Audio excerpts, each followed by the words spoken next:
La vie d'un chrétien qui redevient charnel sans même s'en rendre compte, c'est quelque chose que peu osent admettre, mais que beaucoup vivent. J'ai longtemps cru qu'être chrétienne, c'était crier fort dans mes prières, montrer aux gens à quel point j'évangélisais, gagnais des âmes, faire des vidéos pour fortifier les autres dans leur foi et toujours me montrer forte, même quand au fond je me sentais tomber. Mais hélas, non. Cette semaine, au travail, ma foi a été remise en question parce que je montrais une image que mes paroles ne reflétaient vraiment plus. Je ne vous cache pas, ça m'a blessé. Certains diront, ce ne sont que des mots, regarde plutôt les actions. Mais non, le sang voyage plus vite que la vue et parfois, ce qu'on dit pèse plus que ce qu'on fait. Alors, je me suis remise en question. J'ai cherché à comprendre.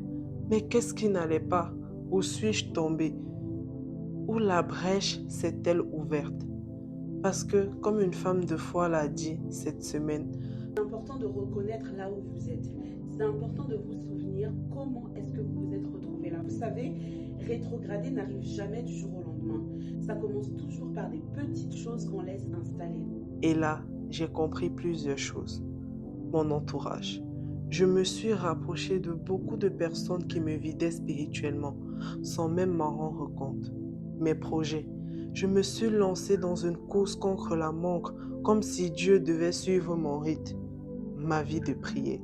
Elle était devenue presque inexistante, au point où, parfois, j'étais en colère contre Dieu. Oui, en colère contre lui. Mais sur le chemin, j'ai appris une chose. Demander de l'aide, ce n'est pas de la faiblesse, c'est faire preuve de sagesse. Ne jamais abandonner. Tomber, oui, mais relève-toi. Tu peux te perdre, mais retrouve vite ton chemin. Nous sommes exactement à 51 jours de 2026 et j'ai une proposition à te faire. Et si on effaçait tout et qu'on recommençait, mais cette fois-ci avec Dieu? Es-tu partant?